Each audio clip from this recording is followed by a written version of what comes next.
జ్ఞానమైన వయసు దేవుని మనుషులు కృపలోన కృపాస్థానం దయచండి. సమస్త జ్ఞానం పెంచిన దేవుని సమాజం దయచండి. పూర్ణారోగ్యం పూర్ణబలం పూర్ణ శక్తి ఆయుషులు దేవా ఇక్కడికి ఎలాంటి వ్యాధులు సంభవించకుండా మీ నామంలో మీ రక్తంలో మీ స్త్రీలు వేసినందుకు మేము స్తుతిస్తున్నాం. నీ నామం తప్ప నీ వాక్యం తప్ప ఇక్కడికి ఏది నా ప్రభ నాతుంది దేవ నా ప్రభ ఈ లోక సంబంధమైనటువంటి మర్యాద చేయకుండా మీరే జ్ఞానం కలగొచ్చేయమని దేవ ఆత్మీయంగా ఎకబేదికిచ్చిన జ్ఞానం జ్యోతికి దయచేసి వాక్యంలో పెంచడానికి ధైర్యం కలగొచ్చేయమని తప్పు చేసే అత్తగారిని గద్దించే కోడంగా బుద్ధి చెప్పే కోడంగా కృప దయచేయమని ఏ స్థానం ప్రార్థిస్తున్నాం తండ్రి. ఆమేన్ ఆమేన్ ఆమేన్.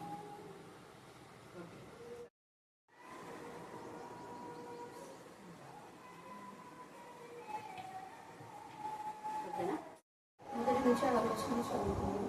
కీర్తన గ్రంథం 21 మొదటి నుంచి ఆలోచన. అపత్కాల ముందు యెహోవాని కీర్తనించుగాక, యాకోబు దేవుని నామమును కీర్తనించుగాక. పరిశుద్ధ స్థలంలో నుండి ఆయనకు సహాయం చేయుగాక.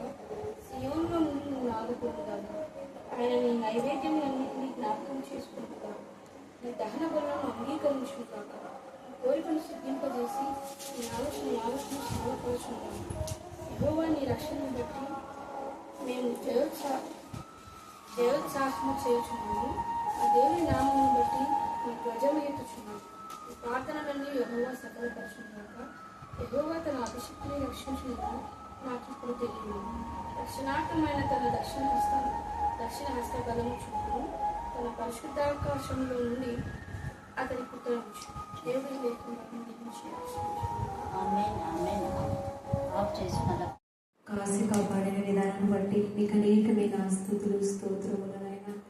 అయ్యా ఏ రకతలైన నన్ను పనికిరాని పాత్రగా చేసినైనా అయ్యా నీ సన్నిధికి నడిపించి నీ సన్నిధిలో మొరపెట్టి నేను స్తుతించి గణపరిచి భాగ్యాన్ని ఇచ్చిన శ్రేష్టమైన సమయాన్ని బట్టి నీకు అనేకమైన స్తుతులు స్తోత్రములనైనా.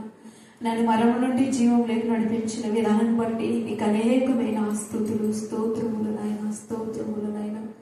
అవును యేసయ్యా, ఇక్కడ జరిగిన ఆరాధనంతా నీ కృప నీ దీవెనలో తెలింపమని అడుగుతున్న తండ్రి నీకే స్తోత్రములనైనా. ఏ బిడ్డని ఎత్తుపడుతున్న తండ్రి ప్రతి సమక్షం తీర్చే దేవా నీకే స్తోత్రం నీకే స్తోత్రం నీకే స్తోత్రం నీకే స్తోత్రం. ఇప్పుడు చెప్పే వాక్యాన్ని ఆత్మీయతలను బట్టి నీకు అనేకమైన స్తుతులు స్తోత్రములనైనా. నేను ఆ వాక్యాన్ని నడిచిపెట్టేవారం కాకుండా తండ్రి మేము కూడా వాక్యాస్సారం నడచడానికి కృప నీ దీవెనలో తెలిపమని అడుగుతున్న తండ్రి నీకే స్తోత్రం నీకే స్తోత్రం నీకే స్తోత్రం నీకే స్తోత్రములనైనా. ఆత్మీయతను కాలుచిన ఆశల ఆరోగ్యాన్ని శక్తిని బలము దయచేయమని అడుగుతున్న తండ్రి నీకే స్తోత్రం నీకే స్తోత్రం నైనా. మధ్యాహ్న కాలంలో అంతా కూడా సుఖమైన ప్రసవేదన దయచేసిన విధానాన్ని బట్టి నీకు అనేకమైన స్తుతులు స్తోత్రములనైనా. జ్యోతిని బట్టి నీకే స్తోత్రం. జ్యోతి కూడా సుఖమైన ప్రసవేదనాన్ని గ్రహించిన విధానాన్ని బట్టి నీకే స్తోత్రం నీకే స్తోత్రం. ప్రశాంతిని బట్టి నీకే స్తోత్రం. బిడ్డ కూడా ప్రసవేదన దయచేసిన విధానాన్ని బట్టి నీకు అనేకమైన స్తుతులు స్తోత్రములనైనా. కళామినిస్టులు ఎంతమంది పిల్లలు ప్రార్థన కోరినారో తండ్రి పదొక బిడ్డని దీవించండి ఆశీర్వదించమని అడుగుతున్న తండ్రి నీకే స్తోత్రం నీకే స్తోత్రం.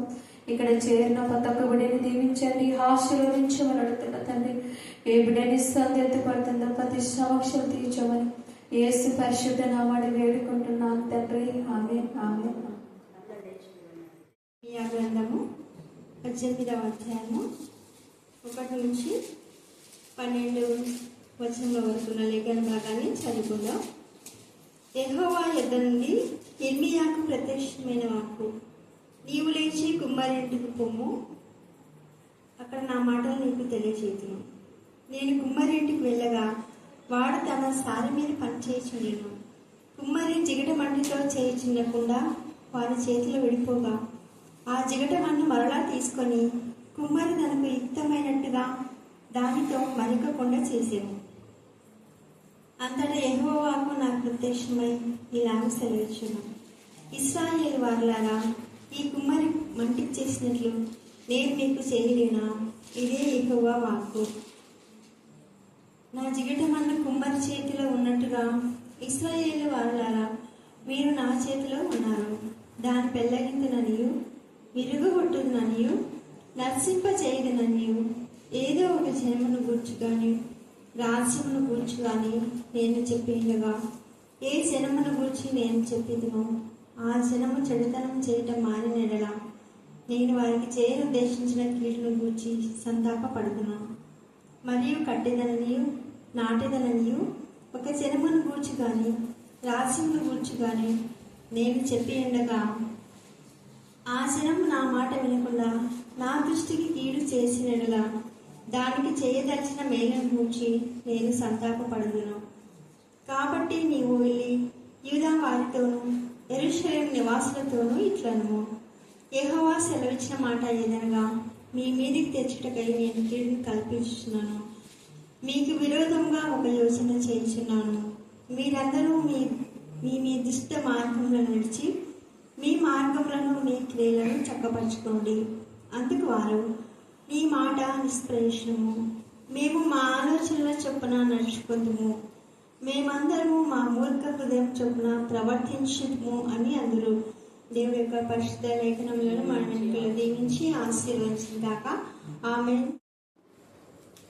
1 నుంచి 12 వచనాల వరకు లేఖన భాగాలు మనము చదువుకున్నాం. మరి ఇది మీరు చాలా చోట్ల అంటే ప్రతి సంవత్సరము ఇది ఖచ్చితంగా ఒక పాటలో కూడా మన జీవితంలో వస్తూ ఉంటుంది అన్నమాట ఈ యొక్క మాటలు. కానీ దేవుడు మనతో ఇప్పుడు ఇందాకనే టీచర్ అన్నారు కదంటే కొన్ని మాటలు మారినాయి కానీ అంటే వినిపిస్తూనే ఉంటుంటాడు దేవుడు అనమాట. ఆ రకంగా మరి ఈ రాత్రికాల సమయం ముందు దేవుడు మనతో మాట్లాడుతున్న మాటలు మనం కొన్నిటిని చూసుకుందాం. మరి ఇక్కడ 18వ అధ్యాయంలో మరి యొక్క వచనాల్లో మనం చూస్తే దేవుడు తాను కుమ్మరిగా మనలను మట్టి పాత్రలుగా ఇక్కడ చూసి పెడుతుంటాడు అనమాట. మరి ఇదంతా మనం చూసుకుంటే ఇర్మియా ప్రవక్త గారితో దేవుడు మాట్లాడించినటువంటి ఆ మాటలను మనము ముందు ఏం జరిగిందో అనే విషయాలను మనం చూసుకుంటే ఈ ముందు ఉన్న ఆ విషయాలందరినీ అంటే అవిశ్వాసులు అక్కడ ఉండేది విశ్వాసులు అంతా అంటే దేవుని పిల్లల అన్యులా మాట్లాడుతుంది దేవుడితో. దేవుని పిల్లలే కానీ విశ్వాసఘాతకులా ఉన్నటువంటి వారు అంటే ఇక్కడ మనకి మొదటి అధ్యాయంలోనే చెప్తారు కదా, యెషయా రాజు మొదలుకొని హిజ్కియా రాజు యొక్క కాలం మధ్యలో దేవుడు ఇర్మియాతో పలకబడిన మాటలని మనం చూస్తాం. మరి ఇవి ఆ హోషేయ రాజుకు హిజ్కియా రాజుకు మధ్యలో ఉన్నటువంటి రాజుల కాలంలో జరిగి ఉండవచ్చేమో. మరి అంచనా బట్టి మనము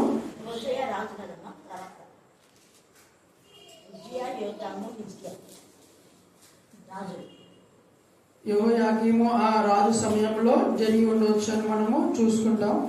ఇక్కడ మరి వీళ్ళు ఏం చేస్తున్నారు అని మనం చూసుకుంటే మనం చాలా చోట్ల మనం చూడొచ్చు కదా, రాజుల గ్రంథాల్లో దినవృత్తాంతాల గ్రంథాల్లో మనము చక్కగా అన్నిటినీ చూసుకోవచ్చు అనమాట. అంటే వీళ్ళు పాపంలో నిండిపోయి మొదటగా విగ్రహారాధన అనే ఒక పాపంలో పడి ఆ యొక్క దానిలోనే కాకుండా ఇంకా అంటే వ్యభిచారాల్లో అన్యస్త్రీలను మోహించడం కానీ ఇంకా మనం చెప్పుకుంటూ పోతే చాలా ఉన్నాయి. అంటే ప్రవక్తలను ఎదిరించడము, ప్రవక్త మాటలను వాళ్ళని తిట్టడము, వాళ్ళను హింసించడం అయితేనేమి, ఇంకా మనం చూసుకుంటే అంటే అబద్ధ ప్రవచనాలు అంటే అబద్ధ ప్రవక్తలను నమ్మడము, అంటే అన్య విశ్వాసంలో ఆ యొక్క డబ్బును మోహించి దాని మీద ఆధారపడి ఉన్నట్లుగా మనము చూస్తాం అనమాట. అంటే ధర్మశాస్త్రాన్ని మీరి ధర్మశాస్త్రాన్ని అనుసరించగా తిరిగి అంటే విశ్వాసఘాతకులుగా వాళ్ళు ఉన్నట్లు మనం చూస్తాం. ఆ సమయంలో దేవుడు ఇర్మియా గారితో పలికినటువంటి మాటలుగా మనం ఇక్కడ చూస్తాం అనమాట. మరి మొదటి వచనంలోనే ఉంది కదా, యెహోవా యుద్ధ నుండి ఇర్మియాకు ప్రత్యక్షమైన వాక్కు అని చెప్పి ఇక్కడ మనకు చూస్తాం. అంటే మరి ఆయన చెప్తున్నాడు, నీవు లేచి కుమ్మరి ఇంటికి పొమ్ము, అక్కడ నా మాటలు నీకు తెలియచేతును అని ఇక్కడ దేవుడు చెప్తున్నాడు. మరి దేవుడు చెప్తున్నాడు అంటే ఎక్కడ ఏం జరుగుతుందో ప్రత్యక్షంగా చూసి నువ్వు అక్కడ వెళ్ళి చెప్పు అన్నట్లుగా ఇక్కడ ఇర్మియా గారికి చెప్తున్నాడు అనమాట.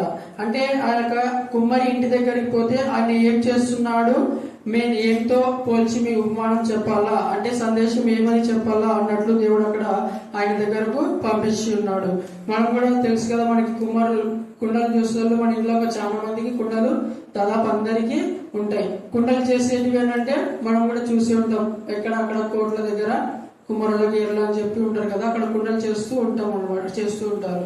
అక్కడ పోయి చూసినా కూడా మనకు అంటే ఇక్కడ ఉన్నటువంటి సందర్భం మన కళ్ళకు కట్టినట్టు మనం అక్కడ చూడొచ్చు అనమాట. అంటే ఇక్కడ చెప్పే మొత్తం ఆ యొక్క 3వ వచనం 4వ వచనంలో కూడా అంటే ఆయన ఏమంటాడు, నేను కుమ్మరి ఇంటికి వెళ్ళగా వాడు తన సారె మీద పని చేయించుండేను అని అంటున్నాడు. కుమ్మరి ఏం పని చేస్తాడు?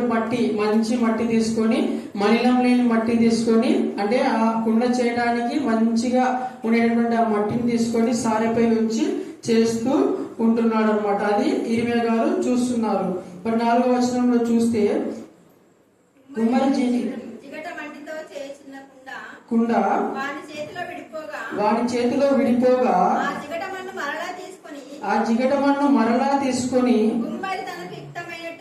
కుమ్మరి తనకు యుక్తమైనట్టుగా దానితో మరి ఒక కుండ చేసెను అని చెప్పి దేవుడు ఇక్కడ దాకా చెప్పి మళ్ళీ ఈ విధంగా చెప్పు అని చెప్పి దేవుడు మళ్ళీ ఇర్మియా ప్రవక్త గారిని వాళ్ళ దగ్గరకు పంపిస్తున్నాడు అనమాట. అంటే ఎవరి దగ్గరకు అంటే ఈ దేవునికి విశ్వాసఘాతకులైనటువంటి ఎదురు తిరిగినటువంటి ఆ యొక్క ప్రజలకు. అంటే ఎంత చెప్పినా వినటం లేదు. ముందు అధ్యాయంలో మనం చూస్తే ఎంత చెప్పినా వాళ్ళు ఏం చూపెడుతున్నారు? వాళ్ళ వీపునే చూపెట్టి తిరిగిపోతున్నారు అంతే. అంటే ఈ ప్రవక్త ఇంకా నువ్వే చెప్పాలా, ఇదేనా అంటే ఇక దేవుడిని కూడా లెక్క చేయనటువంటి ఆ పరిస్థితులు అక్కడ గమనిస్తాం అనమాట. మరి యొక్క రాత్రికాల సమయంలో మన జీవితాల్లో కూడా అంటే ఇవన్నీ తప్పులు ఏవైతే ఉన్నాయో వాళ్ళు చేస్తున్నారు, మనము కూడా అన్ని కాకపోయినా అందులో కొన్నైనా మనము చేస్తూ ఆ యొక్క పాలిభారమై ఉండొచ్చు. అటువంటి పరిస్థితుల్లో దేవుడు కూడా యొక్క రాత్రికాల సమయంలో అంటున్నాడు. అంటే ఆ 5-6 వచనాల్లో అంతటా యెహోవా వాక్కు నాకు ప్రత్యక్షమై, అంటే ఎవరికి ప్రత్యక్షమై? ఇర్మియా గారికి ప్రత్యక్షమై ఇలాగూ సెలవిచ్చిందంట, ఇశ్రాయేలు వారులారా, ఈ కుమ్మరి మట్టికి చేసినట్లు నేను మీకు చేయలేనా అంటున్నాడు దేవుడు. మరి దేవుడు మొదట చేసినది కుమ్మరి పని ఏది? మనల్ని కదా చేసినది దేవుడు. మొట్టమొదట చేసినది అంటే దేవుడు కుమ్మరి, మనం పరమ కుమ్మరి అని చెప్పి మరి యెషయా గ్రంథం 64:8 కూడా నీవు మా పరమ కుమ్మరివి అని చెప్పి భక్తులు అక్కడ మొరపెడుతున్నప్పుడు మనము చూస్తాం అనమాట. అంటే దేవుడు ఆ యొక్క జిగట మట్టిని తీసుకొని మనలను ఏం చేసి ఉన్నాడు? ఒక మట్టి పాత్రలుగా, అంటే ఈ మట్టి దేహాలుగా మనల్ని చేసి ఉన్నాడు అనమాట. అంటే ఆ సాక్ష్యాన్ని కూడా ఇక్కడ దేవుడు మళ్ళీ గుర్తు చేసుకుంటూ అంటున్నాడు. అంటే నేను కుమ్మరి మట్టికి చేసినట్లు నేను నీకు చేయలేనా అంటున్నాడు. అంటే దేవుడు మొదటగా ఏం పెట్టినాడు అంటే మట్టిని, ఆ యొక్క దేహం అనే కుండను తయారు చేసి తన జీవాత్మను ఉంచి ఉన్నాడు. కానీ ఇప్పుడు ఆ జీవజలపు ఊట అనే ఆ దేవుని జీవాత్మను ఏం చేసి ఉన్నారు వీళ్ళు? అంటే ఆ యొక్క పాత్రలు కాకుండా, అంటే ఎప్పుడు ఆ జీవజలపు ఊట అనే దేవుని విడిచిపెట్టి అన్య దేవతలను, అన్య ఇతర పద్ధతులను అనుసరిస్తూ ఉన్నారనమాట. మరి ఇర్మియా గ్రంథం 2వ అధ్యాయంలో ఆ మాట ఉంటుంది అక్కడ. కాబట్టి ఇక్కడ దేవుడు మరి ఆ యొక్క తప్పిపోయిన వారి కొరకు, అంటే ఆ యొక్క తప్పిపోయిన యొక్క విశ్వాసుల కొరకు, తన పిల్లల కొరకు దేవుడు యొక్క మాటల్లో అంటే తిరిగి రండి అని చెప్పి మాట్లాడడానికి ఒక అవకాశము ఇస్తున్నాడు. అంటే చెప్తున్నాడు, నేను పరమ కుమ్మరిని అంటే పోలీసు చెప్తున్నాడు ఇక్కడ రెండిట్లో. అంటే కుమ్మరివాడు కుండకు చేసినట్లు మీకు నేను చేస్తా అని చెప్పి ఇక్కడ చెప్తున్నాడు అనమాట. మళ్ళీ 7వ వచనం నుంచి చూస్తే మనము దాని పెళ్ళగొంతుననియు విరగొట్టుతుననియు నశింప చేయుదుననియు ఏదో ఒక జనముల గురించి కానీ రాజ్యముల గురించి కానీ చెప్పి ఉండగా అని అంటున్నాడు. అంటే ఏదో ఒక రాజ్యం అంటే ఎవరైతే ఈ విధంగా చేస్తారో అని చెప్పి దేవుడు ముందే చెప్తూ వస్తున్నాడు. ఆ రాజ్యం గురించి ఇక్కడ మళ్ళీ చెప్తున్నాడు. అంటే దేవుడు ఆ యొక్క ప్రజలకు ఒక మార్గాన్ని చూపెడుతున్నాడు, మార్గానికి ఒక అవకాశాన్ని ఇస్తూ చెప్తున్నాడు అనమాట. 8వ వచనం చూసుకుందాం. ఏ జనముల గురించి నేను చెప్పినో ఆ జనము ఏం చేయాలంట? చెడుతనము చేయుట మానిన ఎడల నేను వారికి చేయనుద్దేశించిన కీడును గురించి సంతాప పడును అంటున్నాడు. అంటే మారితే ఆ యొక్క కీడు, అయ్యో నేను ఎందుకు చేస్తాను వీళ్ళ మీద, నా ప్రజల మీద అని చెప్పి దేవుడు సంతాప పడతాడంట. అదే మారని వాళ్ళకు చూస్తే 9వ వచనం, మరియు కట్టెదననియు నాటెదననియు ఒక జనమును గురించి కానీ రాజ్యమును గురించి కానీ నేను చెప్పి ఉండగా ఆ జనము నా మాట వినకుండగా నా దృష్టికి కీడు చేసిన ఎడల దానికి చేయవలసిన మేలు గురించి, అంటే నేను ఎందుకు చేయాలి వీళ్ళ గురించి, అంటే ఎందుకంటే వీళ్ళు దుష్టులు, ఆ యొక్క అపవాది సంతానము, అపవాదితో కలిసినటువంటి వాళ్ళు అని చెప్పి ఇక్కడ దేవుడు 2 మార్గాలను ఇక్కడ ఉంచి ఉన్నాడు అనమాట. అంటే చెడుతనము ఇక్కడ పెళ్ళగించుతనము, విరగొట్టుటను అని చెప్పి ఒకటి. మళ్ళీ ఇంకా మనం చూస్తే ఇంకొకటి ఏంటి, కింద చూసుకుంటే మనము చెడుతనం చేయటం మానిన ఎడల వాళ్ళ కీడును గురించి సంతాపం కట్టేదననియు నాటేదననియు, అక్కడ పెళ్ళగిస్తానని మళ్ళీ చేస్తానని చెప్పి దేవుడు ఇక్కడ సెలవిస్తున్నాడు. మరి ఇవే మాటలు మనం ద్వితీయోపదేశ కాండం 27-28 అధ్యాయాల్లో కూడా మనం చక్కగా అక్కడ చూడొచ్చు అనమాట. అంటే దేవుడు అక్కడ ఒక వ్యతిరేక పదాల మాదిరిగా మీకు మంచి చేస్తే పక్కన మంచి చేస్తా, అంటే మీరు ఒక జనమును ఏళ్తారంటే ఇంకొక జనము దేవుని మాట ఆజ్ఞను పాటిస్తే ఇంకొక జనాన్ని మీరు ఏళ్తారు, లేదంటే వాళ్ళని తిరిగి మనల్ని వేళ్తాడని చెప్పి అక్కడ కూడా జీవ మార్గము మరణ మార్గము దేవుడు పుట్టించున్నాడు అనమాట. అంటే శాపమును దీవెనను కీడును మేలును మీ ఎదుట ఉంచి ఉన్నాను అంటున్నాడు. ఈ రాత్రికాల సమయమందు కూడా దేవుడు మనతో మాట్లాడుతున్నాడు. అంటే ఈ యొక్క పెళ్ళగించుతనమును విరగొట్టుతనమును, లేదంటే కట్టుటను నాటుటను మీరు ఏది కావాలో చూసుకోండి అని చెప్పి దేవుడు ఇక్కడ 2 మార్గాలను ఉంచి ఉన్నాడు. అంటే మీరు పెళ్ళగొట్టబడతారా, కట్టబడతారా, లేదంటే విరగొట్టబడతారా, లేదంటే అంటుకట్టబడతారా అని చెప్పి దేవుడు ఇక్కడ ఒక మార్గాన్ని ఉంచి ఉన్నాడు. కానీ ఈ జనాలు చూస్తే మనము ఇంత చేసినా కూడా దేవుడు ఇంకా కోపంతోనే వాళ్ళను చూస్తున్నట్లు, అంటే దేవునికి ఇంకా అవిశ్వాసఘాతకులుగా ఉన్నట్లు కూడా మనము చూస్తాం. కానీ 11వ వచనంలో మనం చూస్తే దేవుడు ఇంకా వినరు అని చెప్పినట్లు, అంటే ఇంకా హెచ్చరిక చెప్తున్నాడు పూర్తిగా. మీరు ఇవన్నీ చెప్పినా కానీ మళ్ళీ ఏం చేయాలో అన్నట్లుగా దేవుడు అక్కడ చెప్తున్నాడు. కాబట్టి నీవు వెళ్ళి యూదా వారితోను యెరూషలేము నివాసులతోను ఇట్లను యెహోవా సెలవిచ్చిన మాట ఏదనగా మీ మీదికి తెచ్చుటకై మీ కీడును కల్పించుచున్నాను, మీకు విరోధముగా ఒక యోచన చేయుచున్నాను. మీరందరూ మీ దుష్ట మార్గములను విడిచి మీ మార్గములను మీ క్రియలను చక్కపరచుకోండి అని చెప్పి ఇక్కడ దేవుడు అక్కడ లాస్ట్ వార్నింగ్ గా ఇస్తూ ఉంటున్నాడు అనమాట. అంటే మీ దుష్ట మార్గమును విడిచిపెట్టండి అంటున్నాడు. మరి దుష్ట మార్గాన్ని విడిచిపెట్టి దేవుని దగ్గరికి రమ్మని చెప్పి దేవుడు చెప్తున్నాడు. అంటే ఆ యొక్క పురాతన మార్గం గురించి చూడండి, ఫస్ట్ ఆ యొక్క మార్గాన్ని ఎటువైపు పోతున్నారో మీరు ఆ యొక్క మార్గం గురించి శోధించండి అని చెప్పి దేవుడు చెప్తూ ఉంటున్నాడు అనమాట. కానీ ఆ యొక్క పురాతన మార్గం 6వ అధ్యాయం 16వ వచనంలో ఉంటుందన్నమాట. అంటే వాళ్ళు ఆ మేలును కలుగు మార్గం ఏది అని అడిగి అందులో నడచండి అని చెప్తే వీళ్ళు ఈ యొక్క దుష్ట మార్గంలోనే ఆ యొక్క కఠిన హృదయంతోని ఆ యొక్క కఠిన మనస్సుతోని వాళ్ళు ఉంటున్నారు అనమాట. మరి అందుకే అంటాం, అంటే కఠిన హృదయమా కరుగవదేమోని గడువులుగా వినవా దెబ్బలు తగిలినలో గడవా. ఆ యొక్క కఠిన హృదయంతో ఆ కఠిన హృదయం కలవారిని మనం మొదట చూసుకుంటే ఫరోరాజు విషయంలో మనం చూసుకుంటాం. అంటే ఎన్నో తెగుళ్ళు, ఆ యొక్క 10 తెగులు తెచ్చిపెట్టినా ఇంకా ఎన్ని తెచ్చిపెట్టినా కూడా ఆయన హృదయాన్ని కఠినపరుచుకునే ఉంటున్నాడు. ఆ యొక్క కఠినపరుచుకున్న హృదయంతోనే దేవుణ్ణి ఉగ్రత బారిన పడి ఆయన ఏమైపోయినాడు, లాస్ట్కి జలగర్భంలో సమాధి అయిపోయినాడు కదా. సముద్రం వచ్చి ఆయనను మధ్యలో చంపేసినట్లు మనం చూస్తాం కదా.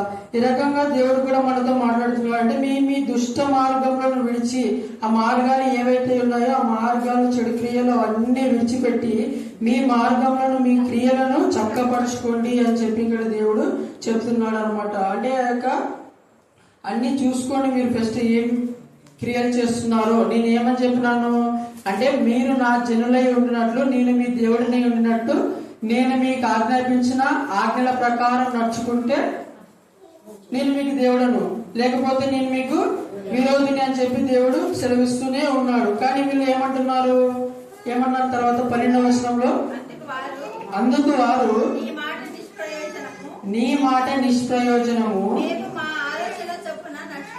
మేము మా ఆలోచన చొప్పున నడుచుకుందుము, మేమందరము మా మూర్ఖపు హృదయం చొప్పున ప్రవర్తించుదుము అని అందరూ. వాళ్ళు ఏమంటారంట, మా మూర్ఖపు చొప్పున మా ఆలోచనలే ఆ కఠిన హృదయం బలంగా నడుచుకొని ఉందన్నమాట. అంటే ఈ వీళ్ళు ఎట్లున్నారంటే మా మూర్ఖమే మాదే, ఇంకా అవే మాకు మొత్తం, కానీ ఏది లేదు అన్నట్టుగా వాళ్ళు అక్కడ ఉన్నారనమాట. మనము వాళ్ళ గురించి దేవుడు ఇంకొక చోట కూడా 5వ అధ్యాయము 26వ వచనం నుంచి మనం చూస్తే ఎవరున్నారంటే ఆయన జనులలో, అంటే ఆయన నమ్మినటువంటి ఆ యొక్క విశ్వాసులలోనే దేవుడు ఇక్కడ చెప్తున్నాడు, నా జనులలో దుష్టులున్నారు, పక్షుల వేటగాళ్ళు పొంచి ఉన్నట్లు వారు పొంచి ఎందురు, వారు బోనులు పెట్టుదురు, వారు మనుషులను పట్టుకొందురు, పంజరము పిట్టలతో నిండి ఉన్నట్లు వారి ఇల్లు కపటముతో నిండి ఉన్నది. దాని చేతనే గొప్పవారును ఐశ్వర్యవంతులను వాళ్ళు ఏమంటారంటే, అంటే ఆ యొక్క దోపుడు సొమ్ము, ఆ యొక్క చెడు క్రియల చేత, లంచాలు అవన్నీ చేతులనే వాళ్ళు ఏం చేసుకుని ఏమన్నారంట, గొప్పవారుగా ఐశ్వర్యవంతులుగా అని చెప్పి అంటూ మరి పక్కన ఒక మాట అంటున్నారు. వాళ్ళు ఏమైనారంట, కొవ్వి బలిస్తున్నారు అని చెప్పి ఇక్కడ దేవుడు హెచ్చరిస్తున్నారు అనమాట. అంటే ఆ సారపోయినటువంటి ఆ కుండ దేవుడు మంచిగా చేసి ఏమైపోయింది, బాగా పాకర పట్టిపోయింది. అంటే ఆ యొక్క మురికి చేత ఆ కుండ మొత్తము, అంటే కీడు చేత ఆ యొక్క హృదయాన్ని మొత్తము కొవ్వు పట్టి ఏమైనాయంట, బలిసినాయి అంటున్నాడు దేవుడు. మళ్ళీ 30వ వచనంలో కూడా చూస్తే ఆ యొక్క ప్రవక్తలు, అబద్ధ ప్రవక్తలు ఉంటారు, ఆ వాళ్ళ ఏమంట, నా జనులకు వాళ్ళే ఇష్టమంట. అంటే ఆ అబద్ధ ప్రవక్తలను ఆ యొక్క చెడు త్రోవలో నడుస్తారు, కానీ ఆ జనులకు ఎవరు ఇష్టమంట, వాళ్ళే ఇష్టము.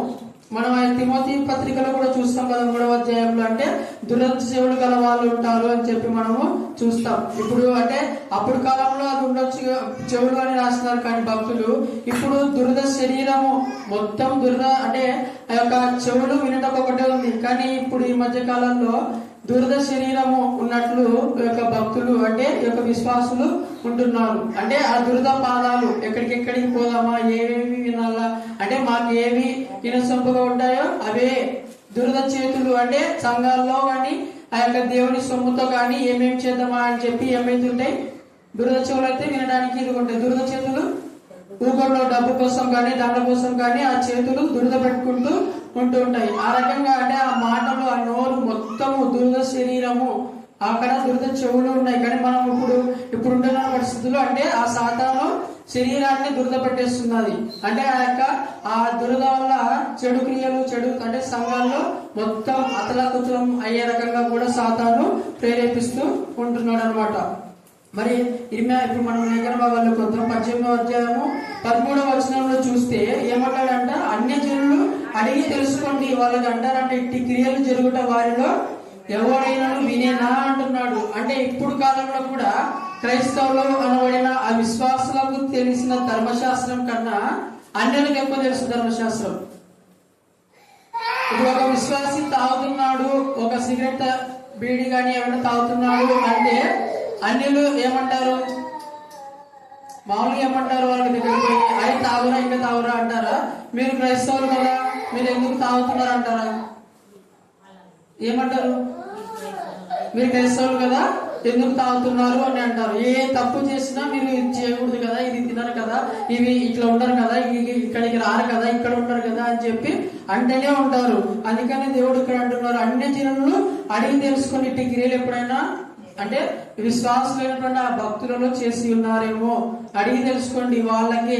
అంటే ఇక్కడ దేవుడు ఎవరి కాడికి, విశ్వాసుల కాడికి రమ్మని చెప్పలే, అంటే తోటి విశ్వాస దగ్గరికి రమ్మని చెప్పలే, అన్య జనుల దగ్గరకు. ఎందుకంటే వాళ్ళకి తెలుసు ఎట్లా ఉంటారో, ఆ యొక్క భక్తులు, యెహోవా భక్తులు ఎలా ఉంటారో వాళ్ళకు తెలుసు, ఆ ధర్మశాస్త్ర విషయాలు అయితేనేమి అవన్నీ. కాబట్టి అంటే ఈ యొక్క లోకంలో మనం కూడా ఎలా ఉంటున్నాం మనం చూసుకోవాలి. అంటే ఈ యొక్క వీధులను కానీ, ఈ యొక్క ఇళ్లను కానీ, మనం మనుషులను కానీ, మనము అంటే మన క్రియలు, మన మాటలు, మన చేష్టలు దేవునికి, సంఘానికి అంటే మన ఇంటికి, మన తల్లిదండ్రులకు, మనం నమ్ముకున్నటువంటి ఆ యొక్క దేవునికి కూడా చెడ్డ పేరు కలిగించే విధంగా, అంటే అన్యుల మధ్య దూషణ పాలయ్యేటట్లు మన మాటలు, మన క్రియలు ఉంటున్నాయని మనము జ్ఞాపకం చేసుకోవాలి. అంటే అన్యులు మరి యొక్క తిమోతి పత్రికలో చూస్తే సంఘ పెద్దలు ఎవరున్నారు అంటే ఎవరు సాక్ష్యం ఇవ్వాలంటే ఫస్ట్ అన్యులు సాక్ష్యం ఇస్తేనే వాళ్ళు అక్కడ అంటే సంఘంలో పనిచేయడానికి అర్హులుగా కూడా అక్కడ ఆయన పౌలు గారు చెప్తారనమాట. ఈ రకంగా వాళ్ళ దగ్గర వాళ్ళ నుంచి నువ్వు చూసుకోవాలని చెప్పి ఇక్కడ దేవుడు సెలవిస్తూ ఉంటున్నాడు. మరి ముందు కూడా చూస్తే మీరు ఎంత చెప్పినా మారని. ఇంకా 14వ వచనంలో చూస్తే లెబనోను పొలములలో మానున దూరం నుంచి పారుచున్న చల్లని జలములు పారక మానున, అంటే అవి మారవు, మీరు మారరు. ఇంకొక చోట అంటాడు అంటే చిరుతపులిలో మచ్చలు ఏమన్నా పోతాయా? ఎంత గిక్కున్నా చిరుతపులి మచ్చలు కానీ వాళ్ళ గాడిదకున్న మచ్చలు కానీ ఏమన్నా పోతాయి అక్కడ? మీరు కూడా అట్లనే అని చెప్పి ఇంకా దేవుడి మీద తిరుగుబాటు చేస్తున్నప్పుడు దేవుడు ఈ రకంగా ఇంకా మీరు మారరు అని చెప్పి దేవుడు సెలవిస్తూ ఉంటున్నాడు. అందుకే ఇక ఉగ్రతగా దేవుడు ఒక మరి కింది వచనాల్లో మనం చూస్తే 16 నుంచి ఒక ఫలితాన్ని దేవుడు చెప్తున్నాడు అన్నమాట. 15వ వచనం నుంచి చూస్తే అయితే ఎవరిని మర్చిన్నారంట? దేవుని మర్చిన్నారంట. ఆయన ధర్మశాస్త్రాన్ని, ఆయన కట్టడలను ఏదైతే మీ పితరులకు చెప్పి ఉన్నానో అది మరచి, అంటే చెడు వైపు పోయి అంటే నేను చేయలేని కార్యాలు అవి ఏమైనా చేశాయా? అంటే నేను మీ పితరుల కన్నా ఇంకా గొప్పగా మేము చూసుకున్నా కదా, అయినా కూడా నా మార్గం ఎందుకు మీరు తొట్టిల్లారని చెప్పి దేవుడు చెప్తూ వాళ్ళు ఏం చేస్తున్నారంట?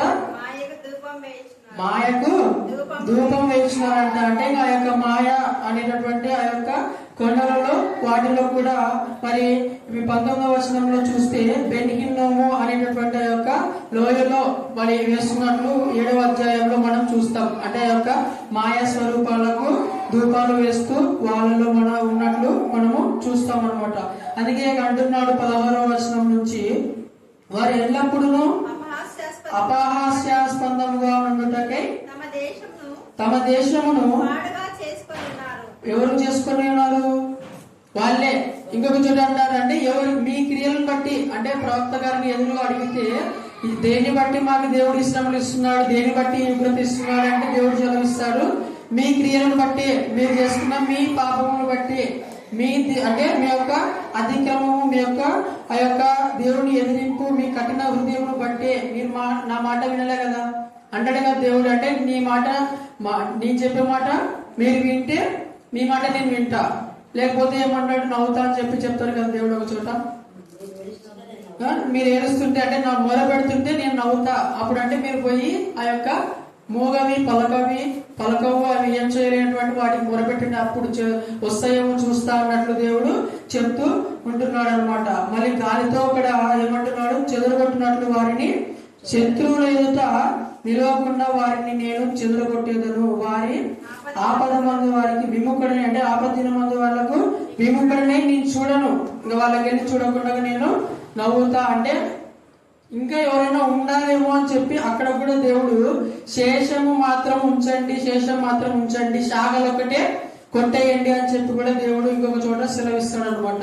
అంటే శేషము అంటే దేవుడు నమ్ముకున్నటువంటి యొక్క భాగాలు, శేష భాగాలు ఎవరైతే ఉంటారో ఆ భాగాన్ని ఉంచండి మొత్తము. అంటే ఇంకొక చోట ఇంకొక రకంగా కూడా అంటాడు దేవుడు, అంటే మొత్తము కాళ్ళ దగ్గరికి, కానీ వేర్లు ఉంటాయి. ఒక చోట వేర్లు కూడా పిల్లగా, అంటే ఇంకా అంత దుర్మార్గంగా ఎవరు సొమ్మద గోమర అక్కడ కూడా మనము చూడొచ్చు అనమాట. అంటే ఆ రకంగా అక్కడ ఉన్నటువంటి ఆ పరిస్థితుల్లో దేవుడు ఆ రకంగా తన కోపాన్ని, అంటే మనం ప్రజలైనటువంటి మనము మన యొక్క తప్పులు అతిక్రమముల వల్ల దేవునికి కోపం తెప్పించి ఆ రకంగా ఆయనను అంత ఇదిగా, ఇప్పుడు ఆయన కరుణామయుడు, శాంత గుణం గల దేవుడు, తన యొక్క పిల్లలను ఎన్నటికీ విడవడు. కానీ అంటే మన యొక్క అతిక్రమలను బట్టి కన్న తల్లి అయినా మర్చిన కానీ నేను మర్చనని చెప్పిన దేవుడు, కానీ ఆ యొక్క పనులు చెప్పడంలో మాత్రం ఖచ్చితంగా దేవుడు కోపగిస్తాడు. అందుకే అంటారు కదా దేవుడి మాట అగ్ని, అంటే ఆయన అగ్ని అయి ఉండి ఎప్పుడు మండుచు ఆ యొక్క మంటను, ఆ యొక్క కోపాన్ని మనపై తన అంటే భక్తులు దారి తప్పినప్పుడు వాళ్ళపై దేవుడు చూపిస్తాడు. మరి యొక్క కుండలో మనం చూసుకుంటే ఆ కుండతో పోల్చుకుంటూ వస్తున్నాడు కదా, ఆ యొక్క కుండ ఆ యొక్క మహిమ అయినటువంటి ఆ కుండను దేవుడు చెప్పినటువంటి ఆ సందర్భాల్లో మరి తిరిగి ఆ యొక్క కుండను చూసినావు కదా, ఆ కుండ దగ్గర నుంచి ఒక కూజను కొనుక్కొచ్చి, అంటే ఆ కుమ్మరి దగ్గర నుంచి ఒక కూజను కొనుక్కొచ్చి ఎక్కడ పడగొట్టాలా అంటున్నాడు దేవుడు. 19వ అధ్యాయంలో మనం చూస్తే వాళ్ళు ఎక్కడైతే పాపం చేస్తున్నారో, ఎక్కడంట బెన్హిన్నోము లోయలో మీరు పాపం చేస్తున్నారు కాబట్టి అక్కడనే పలగొట్టి అక్కడనే ఆ యొక్క గుమ్మములు అక్కడ హర్షితు గుమ్మం దగ్గరికి పోయి అంటే వాళ్ళు అక్కడ పాపం చేస్తున్నారు. ఆ యొక్క హర్షితు గుమ్మములు అంటే మనము చరిత్ర చూసుకుంటే అక్కడ పలిపోయిన కుండలు, పలిపోయిన సామాన్లు అని ఒక స్టోర్ రూమ్ అని మనం ఎట్లా పెట్టుకుంటామో, ఊరికి అవతల పనికిరాని సామాన్లు, ఇప్పుడు మన ఊర్లో కూడా పనికిరాని వస్తువులు వేయడానికి కొన్ని ఉన్నాయి దారులు. ఏవి? మునిగాల రోడ్ ఒకటి, ఇంకొకటి పేలకుర్తి రోడ్ ఒకటి ఉన్నాయి. మీరు బయటికి వెళ్ళినప్పుడు మీరు చూడొచ్చు. అంటే ఇప్పుడు ఇక్కడ నుంచి వస్తుంది కర్నూలు రోడ్లో పక్క చెత్తలు ఉన్నాయా? లేవు. ఏమైనా రోడ్లో ఉన్నాయా చెత్తలు? ఎక్కడ ఉన్నాయి? మళ్ళీ మునిగాల రోడ్లో ఉన్నాయి. మునిగాల రోడ్లో మీరు చూస్తుంటే అక్కడ మొత్తం ఊర్లో ఉన్న చెత్త, అంటే అక్కడ పనిచేస్తే వాళ్ళకి మీకు తెలుసుంటుంది, అంటే మున్సిపల్ ఆఫీస్ లో పనిచేస్తే వాళ్ళు తీసుకుపోయి ఎక్కడ వేస్తారు చెత్తను? అక్కడే వేస్తారు అనమాట. ఆ రకంగా ఆ గుమ్మాల్లో వేస్తున్నారు అనమాట. అంటే మీరు కూడా పనికిరాని వాళ్ళు అన్నట్లు దేవుడు ఆ కుండను బద్దలు కొట్టమని చెప్పి చెప్తున్నాడు.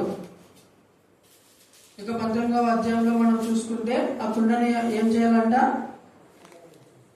10వ వచనం నుంచి చూస్తే, ఈ మాటలు చెప్పిన తరువాత నీతో కూడా వచ్చిన మనుషులు చూచుచుండగా, అంటే చూడకుండా కాదు, నువ్వు వాళ్ళ ఎదురో చూచుచుండగా, అంటే ఆ కీడు మీ మీదకి రప్పిస్తా అని చెప్పి ఖచ్చితంగా దేవుడు చెప్తున్నట్లుగా చెప్పి ఏం చేయాలంటే ఆ పూజను పగలగొట్టు అంటున్నాడు. అంటే ఆ పూజను పగలగొట్టు అంటే ఆ పగలగొట్టడం అనేది ఒకదానికి మనం చూసుకుంటే అంటే అది జీవితం పగలగొట్టబడుతుంది. ఇంకా మరణం కూడా, అంటే దేవుడు ఇక్కడ మరణం కూడా, అంటే ఆ జీవితం పోతే దాదాపు ఉగ్రత వచ్చి మరణానికి దారితీస్తుంది. అంటే మనము మన యొక్క భారతీయ సంస్కృతుల్లో మనం చూస్తే ఒక కొత్త కుండను తీసుకొచ్చి ఒక చోట పగలగొడతారు. ఎక్కడ? చావు దగ్గర. అంటే మనిషి చనిపోయినటువంటి ఆ యొక్క పార్థివ దేహం దగ్గర ఉన్నటువంటి అక్కడి నుంచి కుమ్మరి దగ్గరికి పోయి కొత్త ఒక కుండను తీసుకొని వచ్చి అక్కడి నుంచి, అంటే ఆ యొక్క శవము ఆ యొక్క పార్థివ దేహం నుంచి చివరి వాళ్ళకు వచ్చి ఆ దేహము ఏదైతే ఉందో, అంటే ఆ శవము ఏదైతే ఉందో దాన్ని మట్టిలో పూడ్చిన తర్వాత ఆ తల దగ్గర ఒక రాయి పెట్టి దీన్ని తీసుకుపోయి కొత్త కుండను తీసుకుపోయి పగలగొడతారు. అంటే అది మనకు నేర్పిస్తుంది అనమాట. అంటే ఆ యొక్క పద్ధతులు కొన్నిటిని ఒక దేశంలో మనకు ఉన్నాయి. అంటే ఆ యొక్క కొత్త జీవితమైనటువంటి ఆ కుండ తీసుకుపోయి ఎక్కడికి పోతారు? డైరెక్ట్ మట్టి పగిలిపోయిన తర్వాత ఎక్కడికి పోయింది? మళ్ళీ మట్టిలోకి. అంటే ఆ దేహము మట్టిలోకి పోయింది, ఈ కుండ కూడా పగలగొడితే మట్టిలోకే పోతుంది. ఆ రకంగా దేవుడు అంటే ఈ ఉపమానాలు ముందే మనకి ఇక్కడ తెలియజేసి పెట్టాడు అనమాట. అంటే ఆ యొక్క ఉపమానాలు మనం చక్కగా, అంటే దేవుడు ఇంకొక చోట మరి ద్రాక్షవల్లి, ద్రాక్ష తీగ, ఆ రకంగా అంటే చాలా ఉపమానాలు కూడా దేవుడు తన ప్రజలకు హెచ్చరించడానికి, బుద్ధి చెప్పడానికి ఆ యొక్క పోల్చి చెప్తున్నాడు అనమాట. అంటే ఈ రకంగా చెప్తూ ఆ యొక్క కుండను పగలగొట్టిన తర్వాత ఏమంటున్నారు? 11వ వచనంలో చూస్తే, సైన్యములకు అధిపతి యెహోవా ఇలాగ సెలవిచ్చుచున్నారంట. ఏమంట?